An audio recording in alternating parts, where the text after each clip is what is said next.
વિકાસ સંકલ્પ સભામાં આપણી સૌની સાથે મંચ ઉપર ઉપસ્થિત મારા સાથી મંત્રી શ્રી પ્રવીણભાઈ માળી, પૂર્વ નાયબ મુખ્યમંત્રી અને અમારા વડીલ મુરબ્બી નીતિનભાઈ, સાંસદ શ્રી હરિભાઈ પટેલ, મારા સાથી ધારાસભ્ય શ્રી મુકેશભાઈ પટેલ, સુખાજી ઠાકોર, શ્રી રાજેન્દ્રભાઈ ચાવડા, દૂધસાગર ડેરીના ચેરમેન અને જીએસએમના અમૂલના ચેરમેન શ્રી અશોકભાઈ ચૌધરી, પ્રદેશ ઉપાધ્યક્ષ શ્રી નટુજી ઠાકોર, મહેસાણા જિલ્લા પ્રમુખ શ્રી ગિરીશભાઈ રાજગોર, વડોદરાના પૂર્વ મેયર અને મહેસાણા જિલ્લાના પ્રભારી શ્રી ભરતભાઈ ડાંગર, મહેસાણા જિલ્લા પંચાયતના ઉમેદવારોશ્રીઓ, જિલ્લાના મહામંત્રી શ્રી ભગાજી ઠાકોર, જિલ્લા ઉપપ્રમુખ શ્રી સંજયભાઈ ભરતભાઈ, મહેસાણા તાલુકાના ભાજપ પ્રમુખ શ્રી રજનીભાઈ, મહામંત્રી શ્રી રવિભાઈ પટેલ, જોટાણા તાલુકા ભાજપ પ્રમુખ શ્રી મયંકભાઈ, આમંત્રિત સર્વે મહાનુભાવો, પ્રેસ મીડિયાના મિત્રો, સૌને મારા નમસ્કાર। આજે ખૂબ સારી શરૂઆત આજે કડી નગરપાલિકાના 28 સભ્યો બિનહરીફ થયા છે। ખૂબ ખૂબ અભિનંદન। મારે લીંચ આવવાનું, લીંચનું નામ પડ્યું એટલે મેં તરત જ હા પાડી દીધી, કારણ કે એક વખત સહકારી મંડળીના 30 વર્ષ થયા એમાં મેં પ્રોગ્રામમાં આવવાની હા પાડેલી, પણ આવી નહોતો શક્યો એ દિવસે, એટલે આજે મેં કીધું આ લીંચમાં હું જઈ આવું જ આજે। એટલે મારે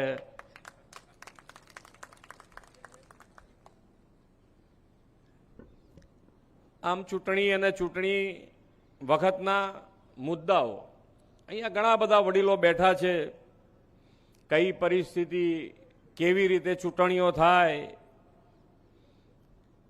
બે ભાઈઓ એકબીજાની હામું ના જોઈ શકે એવી પરિસ્થિતિ ઊભી કરી દે, અને આ બધામાંથી અત્યારે આપણને માનનીય વડાપ્રધાન શ્રીએ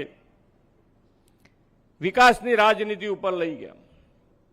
એટલે ગમે ત્યારે ઇલેક્શન લડીએ આપણે તો ઇલેક્શનમાં આપણને કોઈએ ને કોઈએ તમારે કામ બતાડવું જ પડે કે ભાઈ શું કામ કર્યું, કેવી રીતનું કર્યું, અને એ બધું તમારે તમારી સામે નજર સામે હોય, અને નજર સામે હોય ત્યારે તમને એમ લાગે કે ના વાત તો સાચી છે કે ભાઈ આ આટલું કામ થયું છે। કેવી પરિસ્થિતિમાં માન્ય વડાપ્રધાન શ્રી જ્યારે અહીંયા મુખ્યમંત્રી બન્યા ત્યારે ગુજરાત અને ગુજરાતની પરિસ્થિતિ કેવી હતી, અને એ પરિસ્થિતિમાંથી આજે આપણને ફૂલ ફેસિલિટી સાથેનું, બાકી ઉત્તર ગુજરાત અને ઉત્તર ગુજરાતમાં પાણીની વ્યવસ્થા, ડાર્ક ઝોન વાળો એરિયા, બોરની પરમિશન ના આપતા, અહીંયા બોરની પરમિશન ના આપે, તમારી પાસે પૈસા હોય તોય બોરની પરમિશન ના આપે, તમે કામ કેવી રીતે કરો? અને એ પરિસ્થિતિમાંથી આજે તમારે નહેરમાંથી પાણી તમારા ખેતર સુધી પહોંચાડ્યું, એ માન્ય વડાપ્રધાનશ્રીએ કામ કર્યું છે। અને અહીંયા નીતિનભાઈ બેઠા છે ત્યારે હું એટલું કહીશ કે જ્યારે શરૂઆત કરી માન્ય વડાપ્રધાનશ્રીએ ગુજરાતમાં મુખ્યમંત્રી તરીકે શરૂઆત કરી ત્યારે ગુજરાતનું બજેટ લગભગ 19,000 કરોડ કેવું હશે કે 30,000, 12,000 થી પણ આપણે વધારે લઈએ તો 30,000 કરોડનું બજેટ આ ગુજરાતનું, આખા દરેકે દરેક ડિપાર્ટમેન્ટનું ભેગું થઈ અને 30,000 કરોડ રૂપિયાનું કામ થાય આખા ગુજરાતનું। હવે ગુજરાતનો નકશોમાં તો કોઈ વધઘટ નહીં થઈ હોય ને, હવે એ 30,000 કરોડનું બજેટ આજે નાણાકીય વ્યવસ્થાપન એટલું સુંદર કર્યું છે કે આજે આપણે 4 લાખ કરોડ રૂપિયાના બજેટ સાથે આગળ વધી રહ્યા છે। તમારું કોઈ કામ અધૂરું રહે એવું નથી, તમારું આયોજન સારું હોવું જોઈએ। અમે કાયમ કહીએ છીએ, દરેક જિલ્લામાં પ્રમુખથી માંડી ધારાસભ્ય, હોદ્દેદારો બધાને કહીએ છીએ કે તમારે જે કામ લાવવું હોય લાવો, આયોજનબદ્ધ રીતે લાવો, તમારા કામ થયા વગર છૂટકો નથી। તમારે અમારી પાસે પૈસાની વ્યવસ્થા છે, તમારું આયોજન સારું હોવું જોઈએ। કદાચ એક વર્ષે ના થાય તો બીજા વર્ષે થશે, આટલા પૈસા બીજા વર્ષ, તમે હજુ એક કામ શરૂ ના થાય ત્યાં તો બીજું વર્ષ આવી ગયું હોય, બીજા વર્ષે એ કામ કરીશું. પણ એક પણ કામ તમારું અધૂરું રહેવું નથી, એક પણ કામ અધૂરું રહેવું નથી. આ 8 લેન રોડ બનાવી રહ્યા છે, મહેસાણાથી અડાલજ સુધીનું આખો રોડ આખા ગુજરાતમાં સૌથી મોટો રોડ એ થવાનો છે, પહોળો રોડ. અને ટ્રાફિક પણ એવો હોય છે, આપણે જોઈએ છે બધા, ટ્રાફિક પણ એટલો જ હોય છે. તો આ બધામાંથી મુક્તિ, પાણી અને પાણીની વ્યવસ્થા ખેડૂતો માટેની પહેલા શું હતું, કેવી રીતની વાત થતી હતી. જમીન હોય તો પાણી ના હોય, પાણી હોય તો વીજળી ના હોય, વીજળી હોય તો કૂવામાં પાણી સુકાઈ ગયું હોય, વરસાદ હોય તો ખાતર ન હોય, ખાતર હોય તો ખેડવા ટ્રેક્ટર ના હોય, ખેતી વિશે કંઈ પૂછીએ કોઈ પૂછનારું નહીં, ખેતી વિશે પાક પદ્ધતિ વિશે કોઈ સમજાવનારું નહીં, અને પાકી જાય તો બજાર ભાવે કોઈ કિંમત મળવી જોઈએ, બજારમાં યોગ્ય ભાવે ના મળે. આ બધું એટલા માટે હું કહી રહ્યો છું કે આજે શું પરિસ્થિતિ છે. આજે તમને દરેકે દરેક ખેડૂતને ઘેર બેઠા દરેક વ્યવસ્થા મળે એવું આયોજન માન્ય વડાપ્રધાનશ્રીએ કર્યું છે. કૃષિ મહોત્સવ કર્યો, સોઇલ હેલ્થ કાર્ડ આપ્યા છે તમને બધાને, સૂક્ષ્મ સિંચાઈ પદ્ધતિ લાયા, જળ સંચય લાયા, નર્મદા યોજના, ખેડૂતોના ખેતરે વીજળી માટે જ્યોતિર્ગ્રામ યોજના, પશુ આરોગ્ય મેળા, ડેરી સેક્ટરની મજબૂતાઈ, કિસાન ક્રેડિટ કાર્ડ અને સુદૃઢ બજાર વ્યવસ્થા. આ બધી જ વ્યવસ્થા કરીને આજે ખેડૂતને જે જોઈએ એ ફોનના ટેરવે મળે એની વ્યવસ્થા, ટેકનોલોજીનો પણ ભરપૂર ઉપયોગ કર્યો છે. અને ખેડૂતો માટેની દરેકે દરેક યોજના એના ઘેર સુધી પહોંચે. ટ્રેક્ટર લેવા માટે પણ હમણાં 60,000 હતા તો એના પણ 1 લાખ રૂપિયા સુધી સબસિડી સરકારે કરી છે ટ્રેક્ટર ખરીદવા માટે. પાણીનું આયોજન, આજે આપણે બધાએ પાણી વાપરીએ છીએ, આપણી પાસે વિઝનરી લીડરશીપ છે, તો પાણીનું આજનું આયોજન તો છે આપણી પાસે, આવતીકાલનું શું? તો એના માટે પણ આજે દરેકે દરેક ગામમાં જેટલા તળાવો છે એની લિમિટ કાઢી નાખીને 7 કિલોમીટર સુધીની કરી દે, બધા તળાવો ભરી દેવાના છે. એના સિવાય પણ આગળ વધીએ તો કે વરસાદનું ટીપે ટીપું પાણી કેવી રીતે બચાવી શકાય, એના માટે કેચ ધ રેન અંતર્ગત આખા દેશમાં મુહિમ માનનીય વડાપ્રધાનશ્રી ચલાવી છે. આપણે પણ ગુજરાતમાં દરેકે દરેક ધારાસભ્યને 50 લાખ રૂપિયા આપ્યા છે કે તમે વરસાદનું પાણી ક્યાંય ભરાતું હોય તો એ જ ગામમાં, એ જ સીમમાં નીચે ઉતારો, જમીનમાં ઉતારો. આજે નહીં તો આવતીકાલે આપણા કામમાં આવશે. આજથી વ્યવસ્થા છે. અત્યારે તો પાણી વાપરીએ છીએ આપણે, લાઇટની વ્યવસ્થા થઈ, રોડ રસ્તાની વ્યવસ્થા થઈ, આરોગ્યની પણ એટલી સારી વ્યવસ્થા થઈ છે. યોગથી આયુષ્યમાન સુધી માનનીય વડાપ્રધાનશ્રીએ આપણી દરકાર કરી છે કે ભાઈ આપણે અત્યારે જે પ્રમાણેની જિંદગી જીવી રહ્યા છીએ એની અંદર આપણને કંઈ પણ તકલીફ પડે તો સવારથી આપણે ક્યાંક ને ક્યાંક કસરત આપણી જરૂરી છે. આપણું સ્વાસ્થ્ય સારું હશે તો બધું સારું. બાકી તો આપણને ખબર છે કે સહેજ માથું દુખતું હોય તો ટીવીનો અવાજ એ ના ગમે. તો આપણું સ્વાસ્થ્ય હશે તો આપણે સૌથી પહેલું સુખ તે જાતે ન રહે એવું કહીએ છીએ.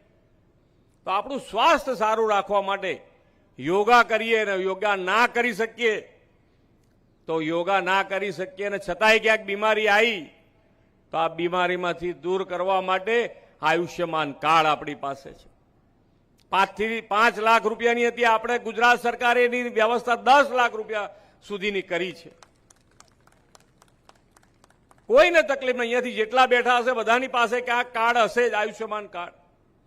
આપણે નથી ઈચ્છતા કે કોઈ બીમાર પડે, પણ બીમાર પડે તો સારામાં સારી પ્રાઇવેટ હોસ્પિટલમાં પણ કેશલેસ 1 પણ રૂપિયો કાઢ્યા વગર આયુષ્યમાન કાર્ડ સાથે ટ્રીટમેન્ટ કરાવી અને ઘરે જવાના 300 રૂપિયા પણ સરકાર આપે, આ યોજના બનાવી છે. રોજગારીની વાતો થતી હોય આપણા ત્યાં, તો રોજગારી માટે પણ માનનીય વડાપ્રધાનશ્રીએ 2003માં વાયબ્રન્ટ ગુજરાત શરૂ કર્યું. અને વાયબ્રન્ટ ગુજરાત એ વખતે ગ્લોબલ પ્લેટફોર્મ આંતરરાષ્ટ્રીય લેવલે ધંધા રોજગારને ગ્લોબલ પ્લેટફોર્મ અહીંયા ગુજરાતમાં આપ્યું. ભારત દેશ નહીં, ગુજરાત રાજ્યની વાત છે. ગુજરાત રાજ્ય મેં એ વખતે આપ્યું ને એનો ફરક શું પડ્યો? તો એક આંકડો તમને આપું કે માનનીય વડાપ્રધાન શ્રી જ્યારે મુખ્યમંત્રી બન્યા ત્યારે સ્મોલ સ્કેલ ઇન્ડસ્ટ્રીઝ એટલે કે એમએસએમઈ નાના કારખાનાઓથી માંડીને 1.83 લાખ હતા ખાલી. આજે એ આંકડો 27 લાખે પહોંચ્યો છે. 27 લાખે.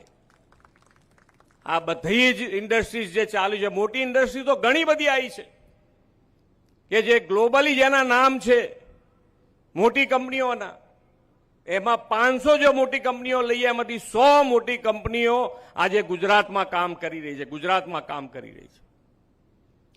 રોજગારી માટે પણ એટલી વ્યવસ્થા કરી છે. કોઈ પણ માણસ જે બોલવું હોય બોલી શકે છે.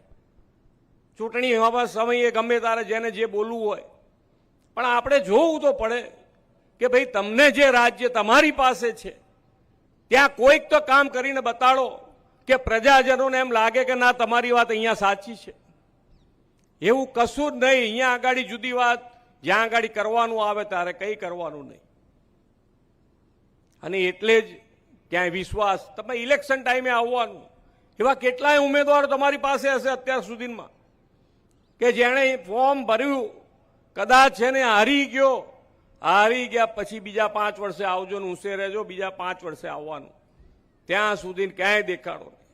ભારતીય જનતા પાર્ટી ઇલેક્શન હોય કે ના હોય, અમારો એક એક કાર્યકર્તા પ્રજાજનોની વચ્ચે રહીને કામ કરવા ટેવાયેલો વ્યક્તિ છે.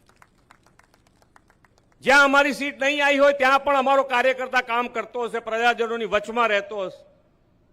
અને એ વિશ્વાસ માનનીય વડાપ્રધાનશ્રીએ કેળવ્યો છે. તમારો વિશ્વાસ અમને મળ્યો છે અને એ વિશ્વાસના હિસાબે જ, તમારી તાકાતના હિસાબે જ આજે અમે જે પણ કામ કરી રહ્યા છીએ તમારા પ્રજાજનોના વિશ્વાસના કારણે કરી રહ્યા છે. અને ભારતીય જનતા પાર્ટી તમારી વચ્ચે રહી પ્રજાજનોના દુઃખમાં દુઃખ અને સુખમાં સુખી એ રીતનો કાર્યકર્તા તમારી સાથે રહી અને કામ કરવા ટેવાયેલી પાર્ટી છે. આપણે સૌ સાથે મળી અને માનનીય વડાપ્રધાનશ્રીનું એક ખૂબ સારું કાર્યસૂત્ર છે, સૌનો સાથ, સૌનો વિકાસ, સૌનો વિશ્વાસ અને સૌનો પ્રયાસ. આ કાર્યમંત્રથી આપણે બધાએ કામ કરી રહ્યા છે. અને ત્યારે જ આજે વિકસિત ભારતનો સંકલ્પ જે લીધો છે, એ વિકસિત ભારતના સંકલ્પમાં જો આપણે બધાએ આગળ વધવું હશે તો નાનામાં નાનો માણસ, છેવાડાનો માણસ એ કેવી રીતે મુખ્ય પ્રવાહમાં આવે એના માટેનો હર હંમેશા એમણે વિચાર કર્યો છે. અને એટલે જ એ સાથે જો આપણે કામ કરીશું તો જ આપણે વિકસિત ભારત માટે વિકસિત ગુજરાત બનાવીએ. અને વિકસિત ગુજરાત માટે આપણે સૌ સાથે મળીને કામ કરીએ. એ જ અભ્યર્થના સાથે વિરમું છું. ભારત માતા કી જય, વંદે માતરમ, જય જય ગરવી ગુજરાત.